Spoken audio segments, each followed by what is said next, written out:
A Sleep Audiobooks exclusive.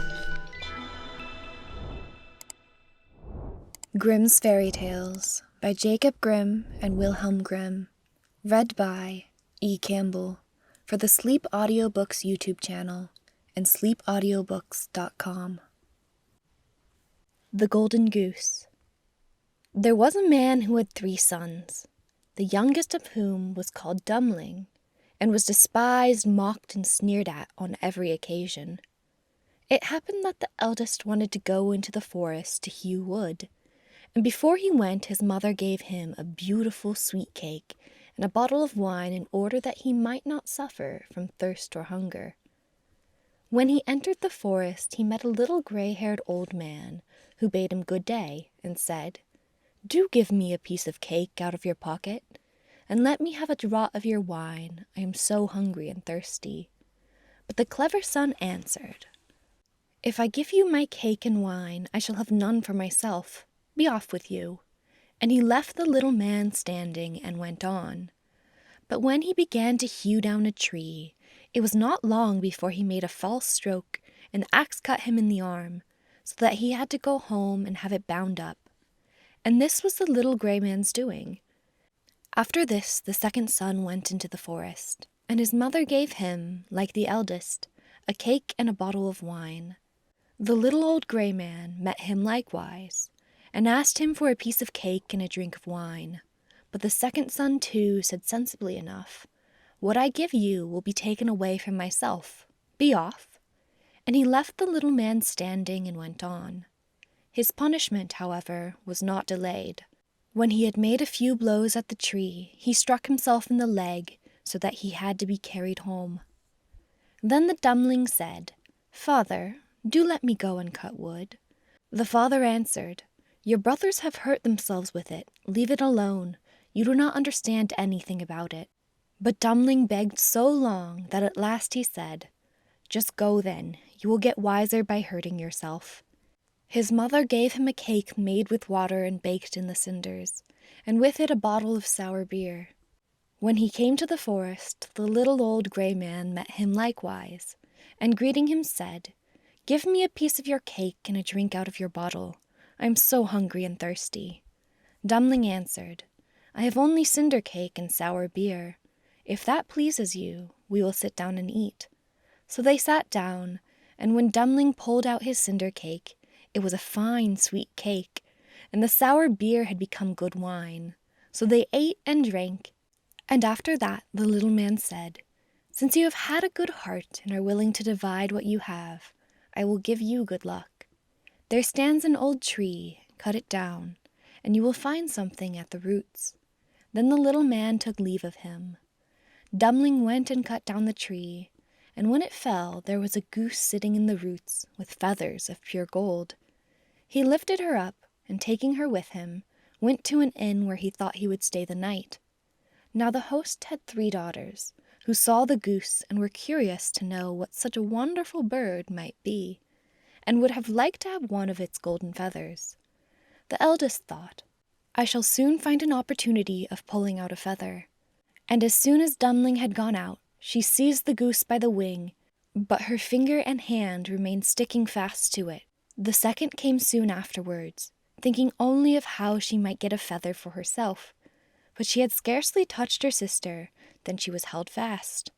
At last the third also came with the like intent, and the other screamed out, "For goodness' sake, keep away." But she did not understand why she was to keep away. "The others are there," she thought, "I may as well be there too," and ran to them, but as soon as she had touched her sister, she remained sticking fast to her, so they had to spend the night with the goose. The next morning Dummling took the goose under his arm and set out, without troubling himself about the 3 girls who were hanging on to it. They were obliged to run after him continually, now left, now right, wherever his legs took him. In the middle of the fields the parson met them, and when he saw the procession he said, "For shame, you good-for-nothing girls! Why are you running across the fields after this young man? Is that seemly?" At the same time he seized the youngest by the hand in order to pull her away. But as soon as he touched her, he likewise stuck fast, and was himself obliged to run behind. Before long the sexton came by and saw his master, the parson, running behind 3 girls. He was astonished at this and called out, "Hi, your reverence, whither away so quickly? Do not forget that we have a christening today." And running after him, he took him by the sleeve, but was also held fast to it. Whilst the 5 were trotting thus one behind the other, 2 labourers came with their hoes from the fields. The parson called out to them and begged that they would set him and the sexton free. But they had scarcely touched the sexton when they were held fast, and now there were 7 of them running behind Dummling and the Goose. Soon afterwards he came to a city, where a king ruled who had a daughter who was so serious that no one could make her laugh. So he had put forth a decree that whosoever should be able to make her laugh should marry her. When Dummling heard this, he went with his Goose and all her train before the king's daughter, and as soon as she saw the 7 people running on and on, one behind the other, she began to laugh quite loudly, and as if she would never stop. Thereupon, Dummling asked to have her for his wife. But the king did not like the son-in-law, and made all manner of excuses, and said he must first produce a man who could drink a cellarful of wine.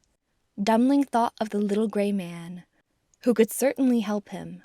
So he went into the forest, and in the same place where he had felled the tree, he saw a man sitting, who had a very sorrowful face. Dummling asked him what he was taking to heart so sorely, and he answered, "I have such a great thirst, and cannot quench it. Cold water I cannot stand, a barrel of wine I have just emptied, but that to me is like a drop on a hot stone." "There, I can help you," said Dummling. "Just come with me, and you shall be satisfied." He led him into the king's cellar, and the man bent over the huge barrels, and drank till his loins hurt. And before the day was out, he had emptied all the barrels. Then Dummling asked once more for his bride, but the king was vexed that such an ugly fellow, whom everyone called Dummling, should take away his daughter, and he made a new condition. He must first find a man who could eat a whole mountain of bread.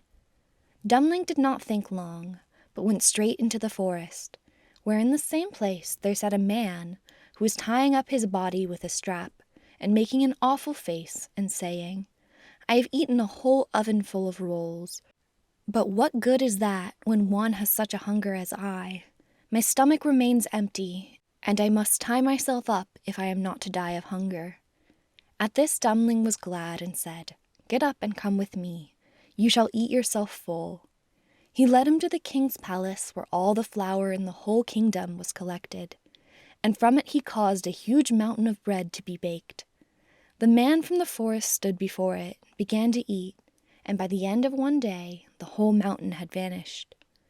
Then Dummling for the 3rd time asked for his bride, but the king again sought a way out, and ordered a ship which could sail on land and on water. "As soon as you come sailing back in it," said he, "you shall have my daughter for wife." Dummling went straight into the forest, and there sat the little grey man, to whom he had given his cake. When he heard what Dummling wanted, he said, "Since you have given me to eat and to drink, I will give you the ship, and I do all this because you were once kind to me." Then he gave him the ship which could sail on land and water, and when the king saw that, he could no longer prevent him from having his daughter. The wedding was celebrated, and after the king's death, Dummling inherited his kingdom, and lived for a long time contentedly with his wife. End of The Golden Goose.